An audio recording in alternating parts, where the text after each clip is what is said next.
Discussion keeps the world turning. This is Roundtable. You're listening to Roundtable. I'm Steve Hatherley today with Niu Honglin and Fei Fei. Coming up, tourists wandering into lecture halls, students complaining that they can't find a seat, all because one university in China decided to open its campus to the public. Suddenly, a simple question doesn't seem so simple anymore. Who actually gets to use a university? Our podcast listeners can find us at Roundtable China on Apple Podcasts. Don't forget, we love hearing from you as well. Send your voice notes our way. Roundtablepodcast@qq.com. One more time, roundtablepodcast@qq.com. And now, one university here in China recently reopened its campus to the public, and almost immediately the internet exploded with debate. Some people treated the campus like a scenic attraction, while others argued, wait, aren't universities supposed to be open in the first place? What should happen when a place designed for learning suddenly becomes a public hotspot? Can universities really balance openness, safety, privacy, and public access all at the same time? And why has something as ordinary as entering a campus suddenly become such an emotional topic in China today? It's a hot debate online, and it's growing over university campuses opening up to the public, and why one school's decision has sparked this huge, heated conversation. And it really is a huge, heated conversation. Yes, and these catalysts coming from Wuhan University in the city of Wuhan in central China. And that university announced on May the 13th this year it would officially cancel its public reservation system. So visitors allow the public to enter the campus by simply swiping an ID card at the gate without any prior reservation on both work days and holidays. Because before this, if you want to go inside, Wuhan University is famous for a lot of things. First of all, it's one of the best universities in China. And then in springs, it also has very beautiful cherry blossoms on campus, which can lead to many, when it comes tourists visiting Wuhan, visiting Wuhan University. First of all, maybe for the flowers. And then second of all, when it comes to parents, it's almost like paying respect to a prestige university campus with your kids. So maybe one day your kids can be inspired and get into one of the best universities in the country. Plus having a lot of Instagrammable photos. Yes, yes. And the problem here is that when that announcement was made, they faced practical challenges in the sense that students started to report crowded canteens where they could not find seats during peak hours because too many people are visiting. And they're also talking about not very decent behavior because some of the tourists simply do not, for example, queue up for different purchasing or anything. And also we see tourists even climbing trees for photos and influencers live streaming. Yeah, and where were they live streaming? It was a really inappropriate place to do a live stream from. In classes or even in filming. class. It doesn't work in that way. Yeah. And also sometimes they would even film dormitory areas. I think the initial idea or for these influencers, they were just trying to show the condition in the dormitory, but they didn't realize or they just simply neglect the fact that people are still living there. So the privacy becomes an issue. Not just Wuhan University, right? Other major institutions have followed suit in one way or another? I don't think it's even follow suit. I think it's happening around China for quite a while. It's been we talked about opening university campuses, and different universities open their campuses in different ways. For instance, Beijing Forest University, they would require a public to book a visit through a mini program or official website. Okay, and make a reservation then. Kind of makes sense. Yeah. Beijing Foreign Studies University and China Agriculture University require visitors to complete identity verification, which means you need to swipe your ID card and do facial recognition. Just prove you are you at the gate to get into the gate. Yeah. There are other schools that are even more strict than that. In some regions like Sichuan province, a lot of the universities there, they have a relatively closed style where if you want to visit the university campus, you have to tell them why. And if you don't have a good reason, well, then you are not allowed to go. Oh. A good reason would be something like visiting friends or family, or you have some official business there. That would qualify as a good reason. And if you do, if you qualify, then you have to be registered by a staff member or a student or something like that. But it's a lot more strict. You can't just say, "Oh, I want to go and walk around and take some pictures." Apparently, that Not good enough reason. That doesn't work there. Yeah, and you for a lot of university these days, you first of all either have to know somebody on campus, either working or studying within this university so that they can register for you, or other times the loosener ones like you can't register yourself, but you still need to input, for example, your ID card number, and sometimes you have to do that in advance.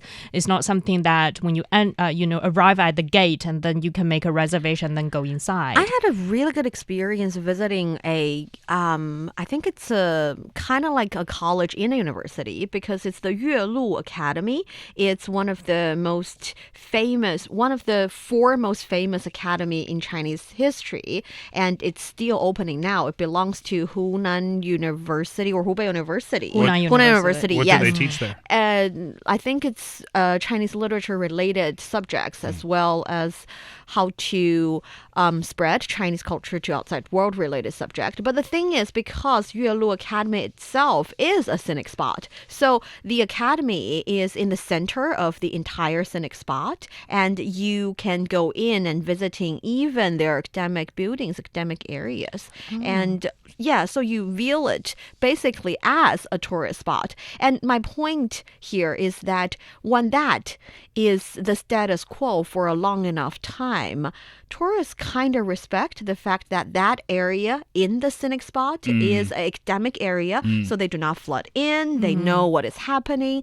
They kind of have the common sense, because it's been there for a long enough time, not just reopened just at the minute and just getting all the attraction and all the hustle and bustle. Yeah, I mean, that might be part of the issue here, is that it's a sudden change. So when there's a sudden change, everybody wants to take advantage of that sudden change. But if we fast forward 6 months or 3 years or 5 years later, we might not have the same problems that the students are experiencing now. Well, I think it also depends on the universities. For example, I had these experiences when we were visiting Xiamen, the city of Xiamen in Fujian province, and their local Xiamen University is also a very good. We want to interview one of the professors within that university, and he said, "I would recommend you guys to come to my office at another campus location instead of the original one in the city center." Why? Because that old campus is known for its beach. It has very beautiful beach on the campus. The campus has a beach? It has I'd like to go. Yeah, it's a very beautiful campus. Wow. I've been there before. And the problem is that when tourists visit Xiamen, it's one of their hotspot must-go places as well. Go to Xiamen campus, visiting that beach, take a photo. And then a couple of years back, the university decided to put a cap on the number of visitors that can register within that day. So that professor told me, "I want to register you guys. I have the capacity to register you guys. It's just we've reached the cap of that day, so you can't go inside." It's such a unique situation. But I don't see it as a problem. I see it as a solution. Putting a cap on the number of visitors so that people know how to make the reservation, people know how to plan in advance, and people still get the chance to visit if they really want to. Which is what they were doing before. Yeah. But now universities have gone in the other direction and opened up their campuses, which is why students are like, "What the heck, man? I got to line up to get lunch more than before, and now I don't even have a seat in the cafeteria because tourists are in here." Yeah. And when I walk around the campus, I've got to deal with people live streaming in front of a tree and like in front of my classroom. It's like, They're annoyed. Yeah, and also when it comes to Chinese universities, I think a very unique situation is that most of the university students live on the campus. So it's their living space. Not that thinking about not only going to see a lot of tourists when you go to classes, but also when you go to lunch, when you try to go to sleep, when you try to just calm down yourself at a very quiet space on that living space for at least 4 to 5 years. Yeah. It can be very annoying to the students. You're right, though. It does depend on the school. I looked up some different examples. NYU in New York City. That's an urban campus, though. So there's no walls. It's not even like a bunch of buildings in one particular space. It's a little bit spread out. So that doesn't exactly qualify for our conversation today. But that being said, tourists can't, or non-students can't go into the academic buildings. Those are restricted for NYU ID holders. My university, St. Mary's University in Halifax, Nova Scotia, doesn't have any walls around the campus. People are free to walk around the campus, but with limited access. You can't go into any of the academic buildings where classes are being held, but there's a beautiful gym on our campus which is available to the public. You can get a membership there and be a member of that gym. So it's kind of like a hybrid situation. Harvard University, open to the public in terms of its grounds. I visited myself. It's absolutely beautiful, but things like the library and the academic building where classes are buildings where classes are held, you are not allowed entry into those. So again, kind of a hybrid system, which makes the most sense to me. Yes, but to me, I also stand closer to the opening up party a little closer. And one thing is that the reason we're opening these places up is to make sure these facilities would be able to benefit the public, especially the neighboring area, more. Okay. Because we're talking about greater public access to university campuses carry, actually the on an institutional level, establish the legitimacy for people around to use the facilities and also to attend open classes. And my argument is that with more universities opening up a bit more, we would see the problem less often, if you know what I mean. So visiting universities won't become a big deal. Because Steve mentioned at the very beginning, it's supposed to be something ordinary because it has happened for quite a long time. And if you live near a university campus, you can go to the gym or can go to the basketball court. Yeah, but that's a paid membership, though. for Right. certain universities here in China, it's not. You can just free. use the playground. Oh, you can just go. You can just go. And there's that. And also for university libraries, it depends. Some university would open their libraries to the general public. It's just you cannot borrow any books, but you can use it and to study or to do anything. And that, I think, benefit the neighborhood for sure. And when it comes to the benefit the neighborhood, how? Benefit the community because it's at the end of the day, a public area. And if you know the situation here in China, the tuition fee universities are quite cheap, really, really cheap. And they are funded by taxpayers. Yes. Many universities, especially the public universities, are funded by taxpayers, and their resources and spaces are seen as having a, quote, natural public attribute. So Yes. people who argue in favor of this cite that as a reason. This is public property. And legally speaking, if you're curious to know, Article 31 of China's higher education law of the People's Republic of China explicitly states that higher education institutes should provide local social services. And that is not to say I am all for live streaming in classes or in dormitories. I'm not saying that. I'm just saying probably with more universities opening up, fewer people would go do that. And we do need to draw a line. It's just the line should be towards opening up a little bit. I would be leaning towards, for example, the hybrid management. We still, when it comes to students, they still need some sort of a space dedicated to them. So when they're trying to do, for example, their labs, when they're trying to do some experiments, when it comes to, true. for example, agriculture universities, the students grow crops on campus. What if some tourists deciding, that's some carrots. Yeah. And then drag that, feces away of that students who spent a whole semester trying to cultivate. So I think there needs to be some lines, some areas that can protect the students so that they can, at least it's still an educational institution. They still need to learn.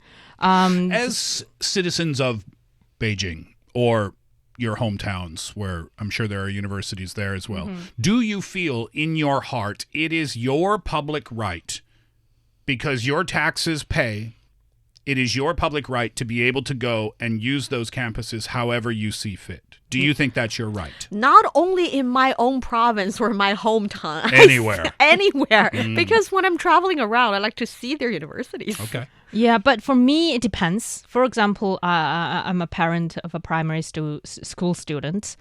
I would like that school to be protected, to be closed when there were no students on Primary campus. school It's and a universities are kindergarten. different. What tourist is going to a kid? I'm going to head to China with the visa-free policy because there's a hot kindergarten I don't want to miss. I'm not talking about visitors or tourists. I'm talking about, the public using their, for example, sport facilities to do their daily exercises. There have been calls as well to on all schools, universities, primary, high schools, to open up their campuses so that residents in the local area can go there maybe for a jog or so on and so forth.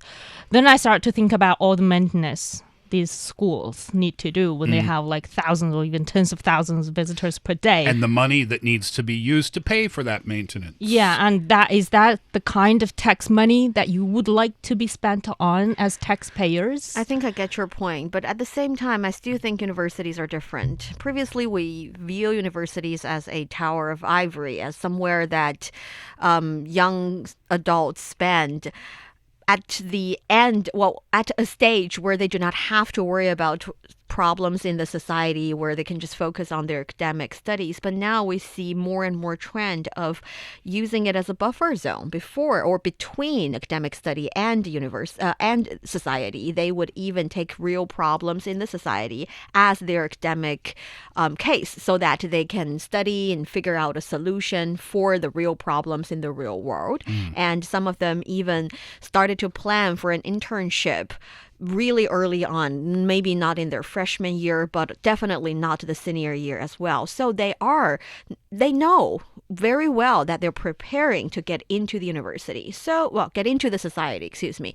So I think it's not the worst idea to blend, to give them the environment, the hybrid environment of, yes, I'm studying here, but this place does not, quote unquote, completely belong to me. I need to share it with people, with the public, greater public as well, and know how to share.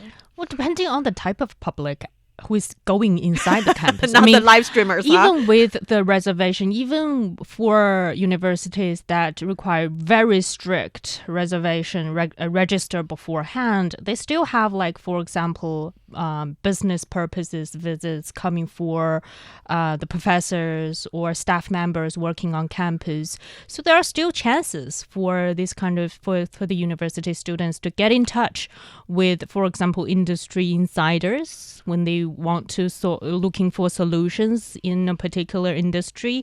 It's just not.